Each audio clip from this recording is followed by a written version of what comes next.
Welcome to another edition of Investor's Guide to Hard Money Lending. Today we have a guest with us, Will Griffin. He is an attorney, a closing attorney with Griffin, Cliff, Everton, and Mashmire here in Memphis. And so welcome, Will. So thank you for coming. Thank you. Glad to be here. Will, you're with Griffin, Cliff, Everton, and Mashmire. Tell me a little bit about your firm, what you do. So our firm, we're a fairly small firm. We have like 6 or 7 lawyers, probably 13 or 14 staff, but equipped to do a lot of closings.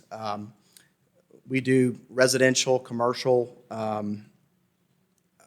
all different types, and we've been in business. My father partnered with some older gentlemen back in the late 60s, and he became the head partner of the firm, and we've continued on in real estate and transactional work since he started practicing in the late 60s. So at least I've been practicing for almost 30 years. But our firm's been in existence for well over 50 years. So you've seen a thing or two. I've seen a thing or two. So what's interesting is when I drive around town, a lot of times I'm like, oh, handle that transaction. And when you grow, and I grew up in Memphis, so I know this market very well. I know all these streets. I know these areas. And so a lot of times people ask me questions, and they're like, you knew where that was? It's like, oh yeah, it's just down the street from maybe where I live, or it's on this part of town. So anyway, so that's who we are. Yeah, and that's what you find a lot in Memphis, though, too. It is kind of like one big small town. Yep. There's not many degrees of separation, and people have been around for years, and they know this city. That's true. So great to have somebody that knows the city like you do. Memphis is a very large, small town. Yes, it is. I can ask you a few questions kind of more so on the closing side of dealing with hard money lending. What has your experience been as a closing attorney using hard money lenders? So I've been practicing almost 30 years, and I want to say that kind of my first experiences with hard money was probably about 10 years ago. So I'd say over the last 10 years, it's become a very interesting product or tool for solutions for people with investing and lending because bank financing sometimes can ebb and flow with the economy and in terms of what they require and what they don't require. Right. Okay. All right. So in your side of being a closing attorney, how does that look closing with a hard money lender versus a traditional lender? So it's kind of interesting because if I think back to how it, at least from my experience, how it all started. There was the Great Recession.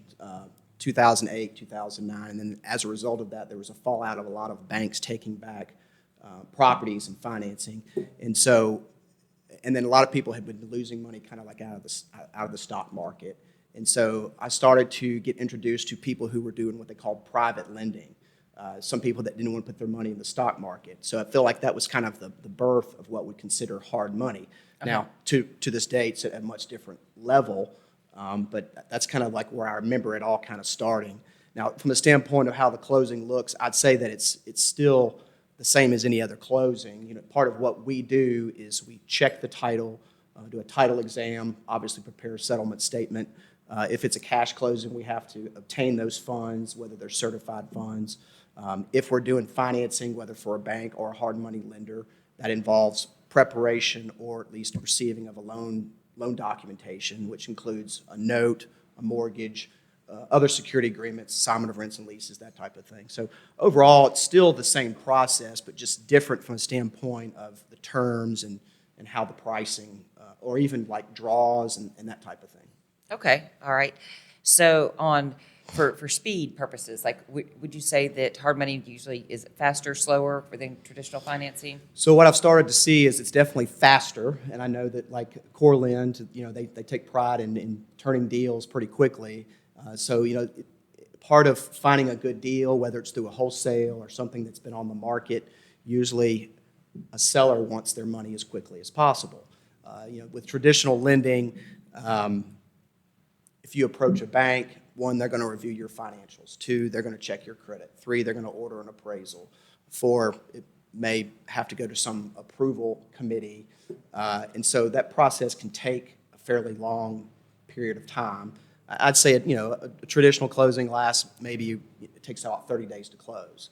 So with hard money, there is a certain pressure for closing attorneys or title companies to move more quickly, but we also want to make sure we do a good job and make sure that they're getting what they bargained for in this property that they're investing in. Okay, so going into that, we're moving quicker. What do you see as the average time it takes your title company you see from receiving the contract to closing? So for like a hard money type transaction, I can say that I've turned a deal in like 24 to 48 hours. Now that involves pulling a lot of strings to get it done. And even when we get contracts that want to close in a couple of weeks, we still have to push to get that done. So it definitely can be done, but it just takes your team pulling that all together and saying, look, this is what we have to do to get it done. So would you say, like, on recommending to people if they're trying to use hard money and you have to pull these strings, like, hey, reach out to title company and let them know this is coming so they can start the title search? Well, absolutely, yeah. Now, from a standpoint of, and I do it sometimes with our title company or our law firm, but usually we want to sign a contract before we move forward. If I ordered a title search every time someone gave me a phone call, there might be a lot of deals that aren't going through. But at times I've ordered deals before I've gotten a contract. So we move as quickly as we can and do the best that we can. And you do a great job. Well, thank you. Try to. We're not perfect. So when borrowers are at the closing table, what do you see as far as like cash to close, what they have to bring to the table using hard money lending versus your traditional financing? So like conforming loans or government loans like a VA or FHA, there's a hefty process involved with verifying a lot of information. Hard money lending, depending upon the hard money lender, they have their own set of rules on how they approve it. And because it's their own money, they can do it however they want. So usually, whereas a traditional lender may require a minimum down payment, a hard money lender may not always do that. Now, sometimes they'll allow some of your costs to be financed. But I know overall, ultimately, hard money lenders are looking at the more at the project and less at the credit of the individual. And that's true. Yeah, it's looking at the deal, see does the deal make sense. Mm-hmm. With hard money lending, I'm sure you see they're buying tax sale properties, they're buying REOs, they're buying these kind of distressed properties. What do those look like when it comes to title insurance? So that's probably one of the more difficult parts in what we do, because ideally when you're moving fast, sometimes you can overlook certain things. But it's important to pay attention to each individual title, and no two titles of real estate are alike. Tax sales are an interesting type of investment because ultimately a tax sale property is a property that's been taken by the county for failure to pay property taxes. So when there is a physical taking of your property, there's always that question of due process. Did they know about it? Did they receive notice? So most of the time, if you and I are involved in a lawsuit, there's a service of process or someone that serves you with that lawsuit, and you have the opportunity to answer that lawsuit. With a tax sale, at least in the state of Tennessee, they don't serve you with process, but they do send letters of notification that are in what they call the green card certified letters that you sign for. And so that's always been a problem for title companies from the standpoint of insuring the title, because someone could say, well, I never received that notice. I had no idea. And usually if it's someone who lives at a property, it'd be hard for them to argue that. But if someone owned a property, passed away, and then 6 or 7 heirs inherited it, and those 6 or 7 heirs are spread out all over the country, they may not have gotten that notice. So years and years ago, tax sale property was something people invested in, but usually had to hold it for a very long period of time. In fact, title companies wouldn't insure the title unless you own that property for at least 10 years. Another alternative would be they would say, well, if you own that property and you're trying to do something sooner than 10 years, then you'd need to file a quiet title action where it sort of cleanses the title. And that process does, again, give more notice to potential interested parties or owners, of the property. So that's the way it was been done in the past, but in the more recent future, or present day, we'll say, a lot of the title insurance companies have started to establish products where they will charge extra for the title insurance because of the risk that they're taking with regard to tax sale properties. Now, that isn't just a blind overall insuring of the property. They usually want to review all of the notices that were sent out by the court to determine if they feel comfortable.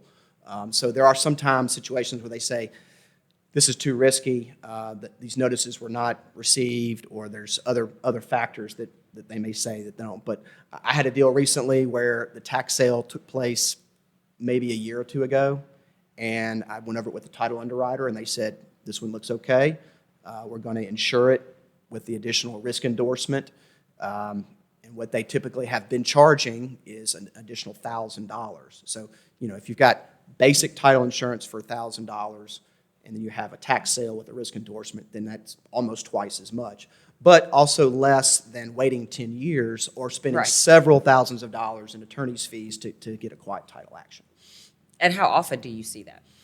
I'm seeing it more and more. In fact, there was recent legislation in Tennessee that was passed about trying to make the tax sale process a little bit more, if you could say friendly, so that these blighted properties can get put back on the market, fixed back up. I mean, some can be vacant lots where houses were torn down and someone wants to build a new home. So it only improves the city or neighborhoods, because the more blight, there's more crime. So it's definitely, and that's where hard money comes in, because it kind of fills the gap.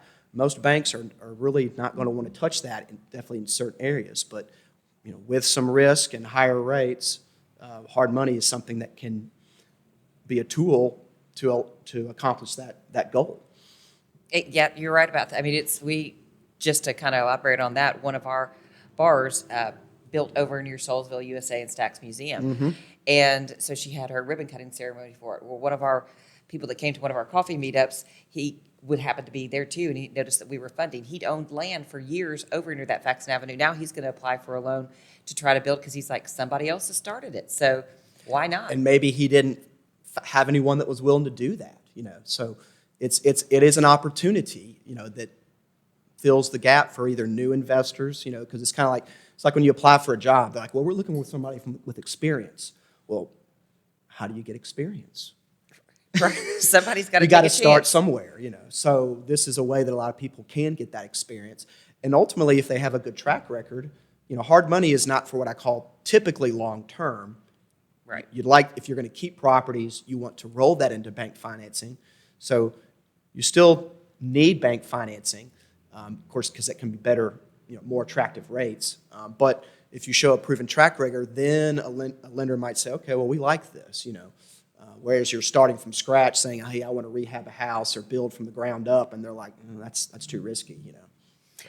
Yeah, and that's the thing too, is where on those properties we did the financing for it, and I directed her to a traditional lender to see about doing it, because very liquid, good track record of stuff, and they said, give us $50,000 in a CD and we'll try one and see how that goes.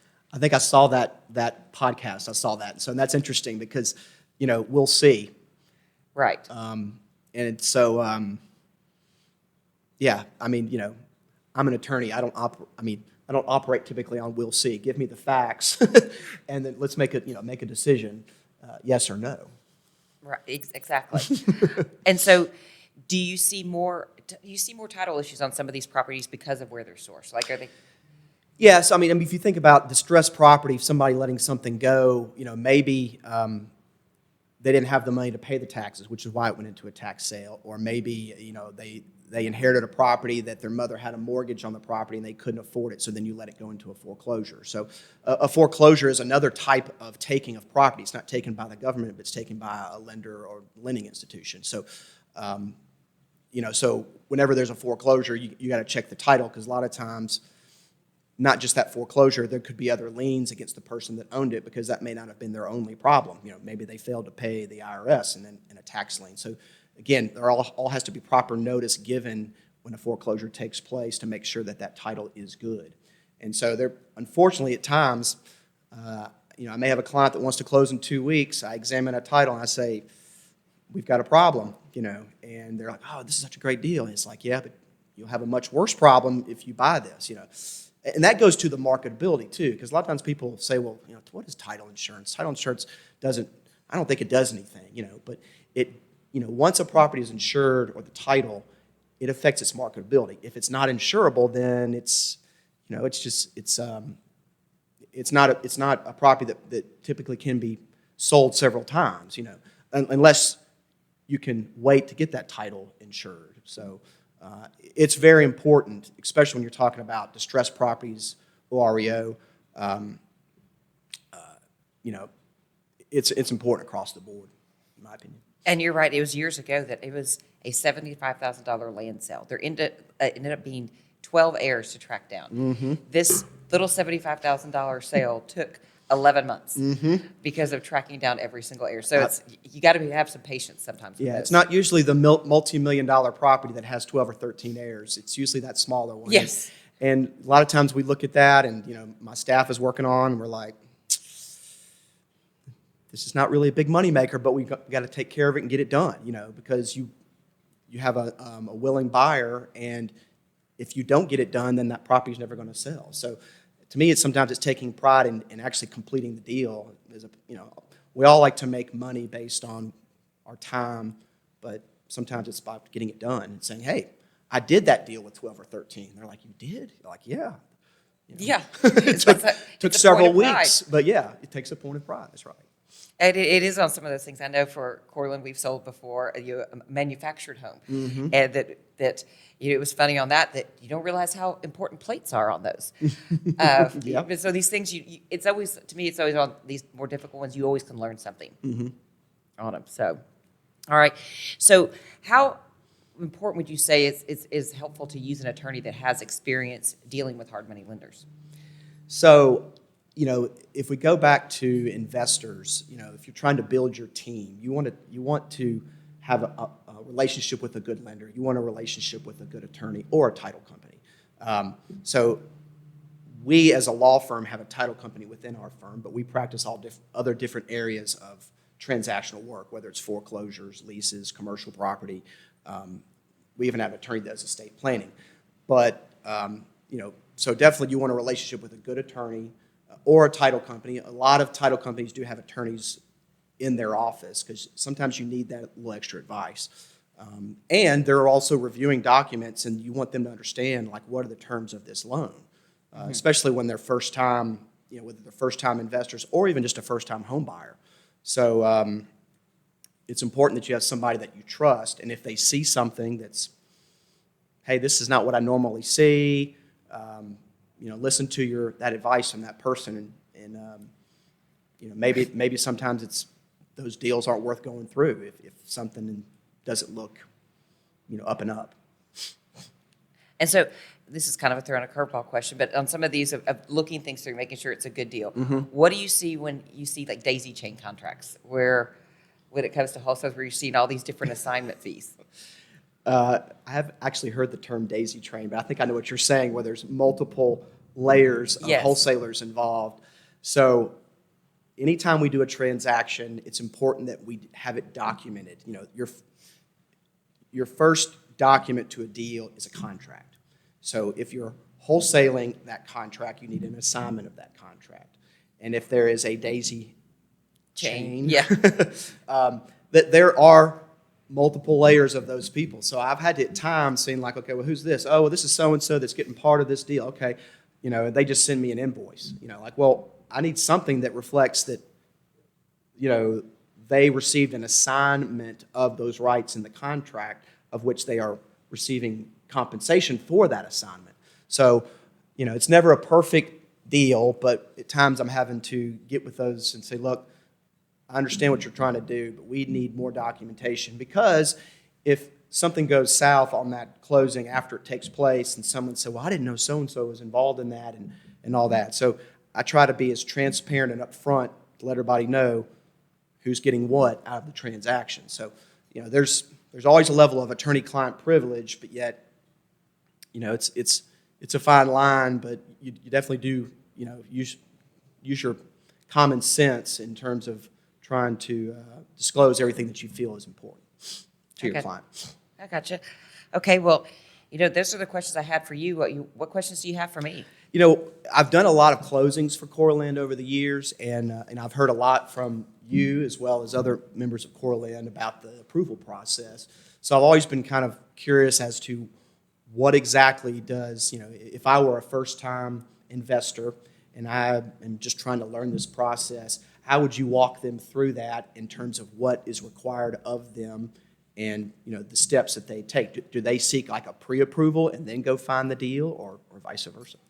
Yes, I mean, we do pre-approvals just like any other lender would, because a lot of times they need that to be able to get something under contract. They need a pre-approval or funds letter, proof of funds letter. And so we provide that, and then they get it under contract. And then we can fund 75% of the LTV. So you could potentially bring very little to closing money-wise. What we're really going to need when they do that is to submit an application to us, have their purchase contract, have a scope of work for us and an ID, and we can get the ball rolling and get things moving pretty quickly. How are the appraisals done? Because like I know a traditional lender may hire an appraiser to come out, take measurements, take pictures, like, you know, and that process can slow down what I call an approval. What is CoreLend's kind of appraisal or evaluation process? I would say 95% of the time it is going to be where we're going to order a desktop appraisal, but that's not a contingency of closing. You know, that's usually comes a week or so after we've already closed the deal, and it's you can look like, okay, we were right on the money on like what this ARV was based on what the appraiser said. So a much quicker process. Is that ARV kind of like what I call a rehab completed, or is it kind of like in its existing state? So we order from you can order as is. Desktop appraisals, we typically do the after repair value. Got it. For the appraisal of what they think it's going to be worth on that. And so that kind of gives us, we keep it on file, share that with the borrower, so that way they can see because they could have been thinking it's going to be worth this much, and then we've given them our ARV, and then the desktop appraisal comes in and it's right where CoreLend said it was going to be. So it's kind of just a tool. Just you've got information when you go to either sell this or refinance it. You've already got a little piece of information where to think, what is this going to be worth? What am I going to be looking at when I refinance, or what type of offers am I going to be getting? Because based on what this ARV is. And so those ARVs, like they're looking at comps for properties that are already completed or rehabbed to try to create those comparables. I see. Okay, that's interesting. Yes. What are kind of some of the what I call the financial requirements for borrowers? So for borrowers, we do require that you have 10% liquidity. That is within business checking accounts, savings accounts. It can. Some people do use HELOCs, home equity line of credit, or we prefer to see what you actually have that's cash. So cash a $100,000 deal, $10,000. You need to show $10,000, and that's not to say that that's not your down payment, because like I said, we can do 100% funding, but we want to make sure that you're making your interest payments, and then you've still got a whole nother life out here that you need to fund as well. So it's kind of like having reserves set aside, just like the other client that you mentioned that they said put up 50 and we'll see. It sounds like they were holding on to that 50 or requiring it in the deal, whereas so that 10% liquidity is not in the deal necessarily, or is right. it? No, it's not. It's we don't necessarily have to touch it. If you do have to bring funds for closing for whatever, because and typically if you don't get the terms that you want from us on a loan, I just know in our experience, we think you're paying too much for the property because we lend in every zip code, but we can look at things and say, no, you need to be paying about 20 grand less than that. So with us, we always fund the rehab first. So what I explain to people is like, if you've had a property that's worth $200,000, okay, that is what it is. You're not going to change that much. And your rehab so we can lend up to $150,000, so that's 75%. And your rehab is $50,000. Well, that is what it is. So the only thing you have to negotiate is your offer. So if you want 100% funding, then you better not be paying over $100,000 for that property. Or if you want some fees rolled in and this kind of stuff, well, you might be thinking, I don't want to offer more than $90,000 for that property. So that way, that's the number you can play with. So while you're seeking approval, you're also giving advice, which like even, like sometimes people call me and say, hey, Will, what's this property worth? It's like, I don't know the market. I don't see it. I mean, I may see deals and closings like, that seems in line, but in terms of actual values, it seems like you guys know more and obviously can advise the client or customer on that. That all being said, it's a good point for investors to be careful about wholesale deals because they may feel like they have a deal and then they say, well, there's too much involved or that's an overpayment of the price, like you said, based on the valuation. So I think I saw a podcast not long ago, a Crestcore podcast, where they were talking about, be cautious with the wholesalers in terms of starting out with them, because, you want to kind of get your feet wet, know your market. And if you know your market, work with those wholesalers, because you know where your prices are. And if the wholesale price is over what your valuation is, then you want to, rethink that, or say, hey, that's not a good deal for me. No, it's that, because their job is they want to push their properties. They want to get their assignment fees. But it's the deals, and we work with wholesalers all the time, and a lot of our deals that come through CoreLend come from wholesalers. And so they're a great source to find off-market properties. You just have to know. So that's where it comes in, to make sure you've got an agent that's well-versed in investment properties and in this market and knows it.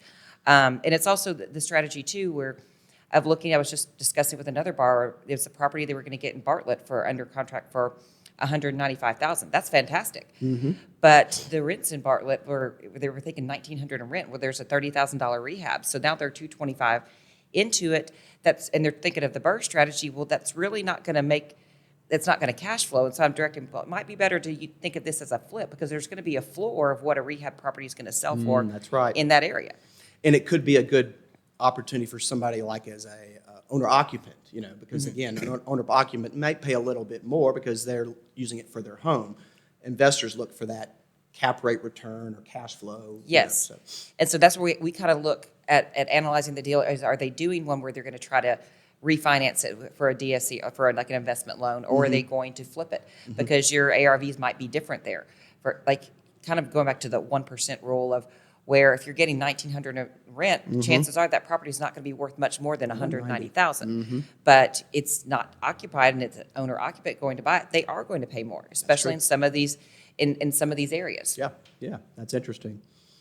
So yeah. Another question I may have had. Let's see here. In